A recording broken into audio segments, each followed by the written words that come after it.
Bonjour à toutes, bonjour à tous, bienvenue dans cette nouvelle édition du journal de la 8 Mont-Blanc. À la une de ce vendredi 12 août 2022. La sécheresse se poursuit sur notre territoire et afin de surveiller la mise en œuvre des restrictions en eau, l'Office français de la biodiversité procède à de nombreux contrôles. Et puis Lucas Ruch nous plongera dans l'univers de la guerre des étoiles en cette fin de semaine. 45 ans après sa sortie, la célèbre trilogie compte toujours des millions de fans à travers le monde. Rencontre ce soir avec l'un d'entre eux, basé en Savoie. L'eau est aujourd'hui plus que jamais devenue une denrée rare. En Savoie, un tiers du département est actuellement en situation de crise amenant la préfecture à restreindre l'usage du précieux liquide.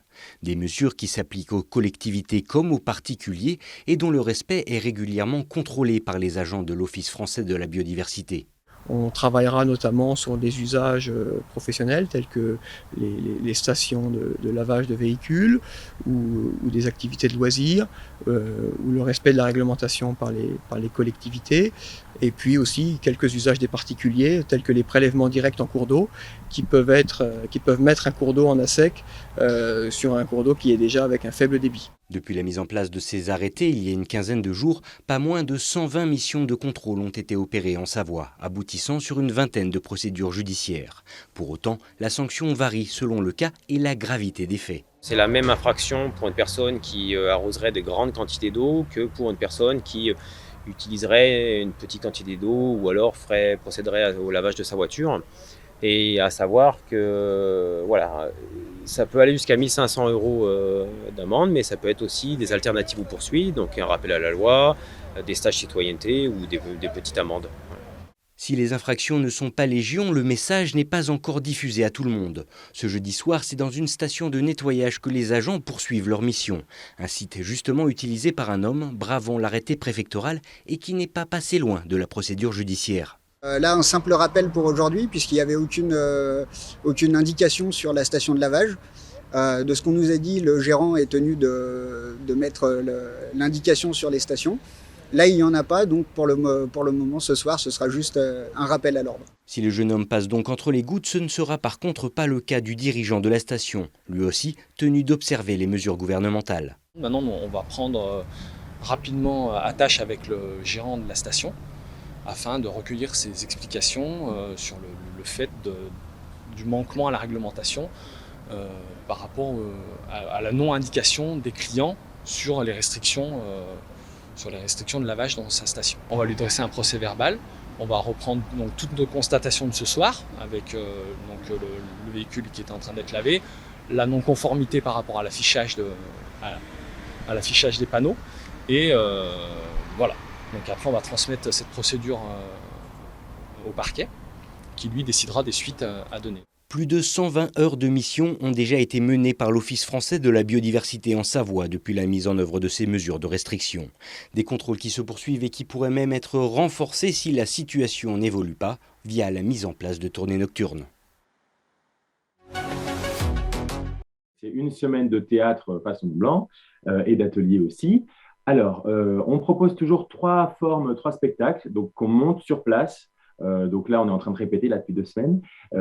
Donc c'est vraiment des formes inédites qui n'ont jamais été jouées. Donc ça, c'est vraiment chouette. Il y a une grande forme du soir qui s'appelle le Dragon. Là, c'est vraiment toute la troupe tous les soirs avec des lumières, etc. à 20h. On a une pièce familiale. Donc c'est les 3 petits vieux qui ne voulaient pas mourir à partir de 5 ans. Là, on va la jouer dans différents lieux, donc le Jardin des Cimes, le Lac Vert, etc., etc. Et une forme de cabaret déambulatoire, pareil, dans différents lieux de Passy. Ça s'appelle Pour ne rien vous cacher. Et là, en fait, ils ont demandé aux comédiens un peu de se mettre à nu. On a voulu parler des défauts un petit peu. Et en fait, on parle un peu de façon intime. Donc, le spectateur va passer de personnage en personnage.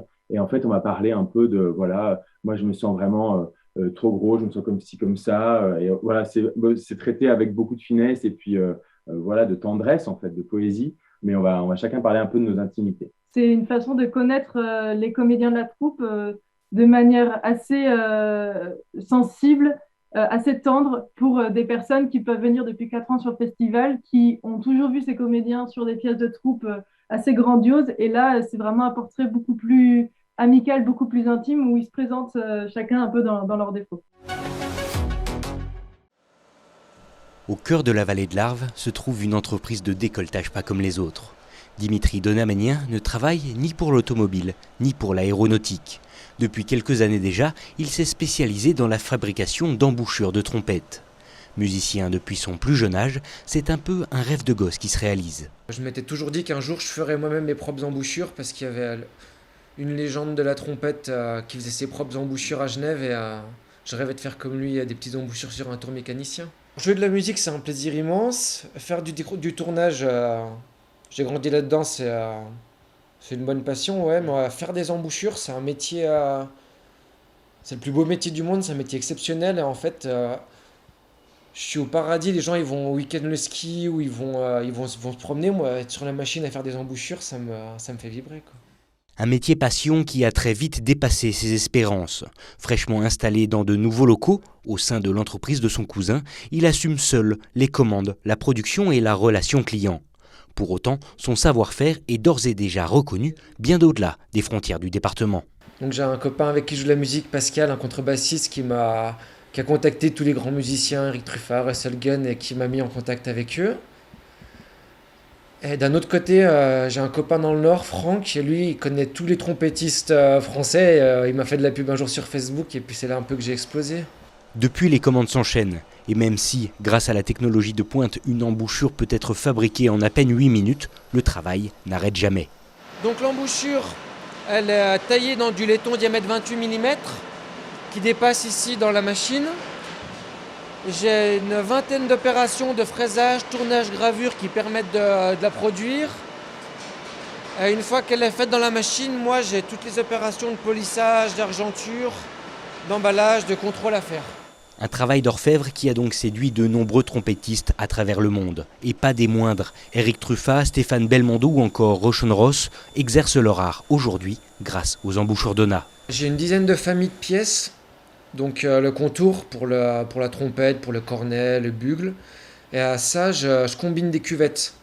Et des cuvettes, j'en ai une trentaine dans le commerce, mais j'en ai dessiné plus de 100 qui marchent bien. Et puis au final, j'en ai peut-être 200 si je prends tous les modèles que j'ai fait particulièrement pour chaque personne. Et j'ai juste pour certaines personnes, je fais des retouches. Mais j'ai toujours un fond de roulement avec des embouchures catalogue. En bon passionné qu'il est, Dimitri cherche encore et toujours à améliorer ses produits. Une perpétuelle évolution qui promet la jeune entreprise à un bel avenir.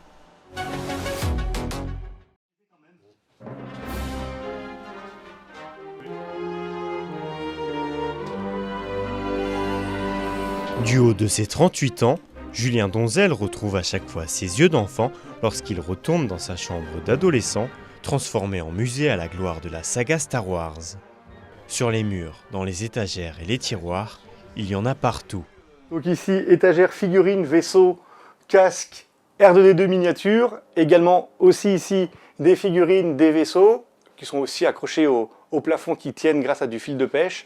Et derrière vous, véhicules, figurines, bien sûr les DVD, d'autres vaisseaux spatiaux. Et l'une de ses plus belles trouvailles, c'est cette pièce exclusivement destinée aux fans représentant le papa de Star Wars. Alors vous avez une pièce qui est un peu originale à laquelle je tiens fortement, c'est une figurine qui est encore dans son blister de George Lucas en Stormtrooper. Parce que vous savez que George Lucas fait juste un caméo dans l'épisode 2, il n'apparaît pas dans ses films, mais on a quand même sorti une figurine de George Lucas en Stormtrooper, c'est une figurine un peu en hommage. Julien était enfant lorsqu'il a vu son premier Star Wars sur une cassette VHS. Et même si désormais les façons de consommer les contenus cinématographiques ont évolué, la passion, elle, reste la même. Donc la première figurine que j'ai achetée, c'était dans un supermarché de l'agglomération chambérienne, j'avais 8 ans, et c'était Luke Skywalker sur un Land Speeder.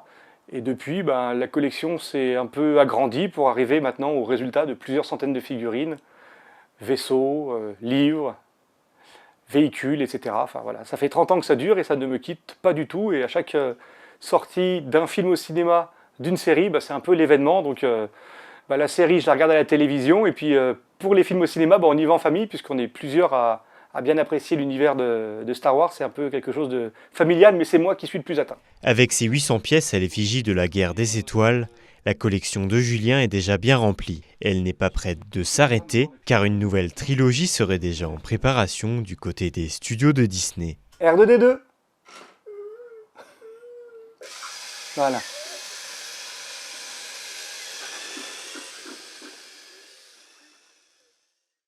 Nous arrivons déjà au terme de ce JT. Merci à toutes et à tous de votre intérêt pour les news sur notre antenne. Le prochain rendez-vous avec l'actu, c'est ce mardi à 18h. D'ici là, on vous souhaite un très bon week-end avec nos programmes.